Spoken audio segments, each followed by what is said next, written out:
Hi guys, இன்றைக்கி நம்ம channel என்ன பார்க்க போகிறோம் அப்படின்னா மாங்காய் சம்மந்தி எப்படி வீட்டில் பண்ணுறது தான் பார்க்க போகிறோம். அதுக்கு முன்னாடி என்ன சொல்லணும்னு நினச்சேன்னா, ஏன் வாய்ஸ் ஓவர் கொடுத்து வீடியோ போட மாட்டேறீங்க அப்படின்னு கேட்டீங்க. எனக்கு கோல்டு, அதனால் என்னால் வாய்ஸ் ஓவர் கொடுக்க முடியல. வாய்ஸ் ஓவர் கொடுக்காம வீடியோ வந்திருக்கும், பட் வாய்ஸ் ஓவரோட இந்த வீடியோ தான் வருதுன்னு நினைக்கிறேன்.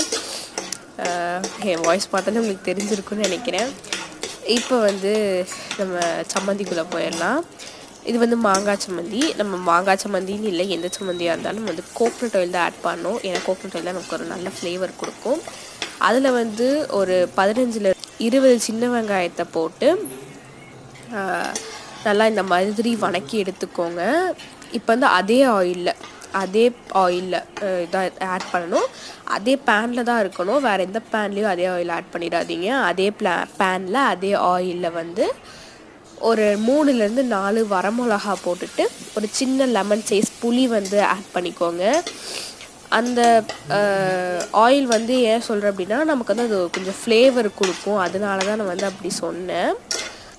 இது பார்ட் 1 வீடியோ. பார்ட் 2 வீடியோ வேணால் கமெண்ட் பண்ணுங்கள், நான் சீக்கிரமாகவே அப்லோட் பண்ணிடுவேன். சாரி கைஸ், கொஞ்சம் புகை வந்துடுச்சு.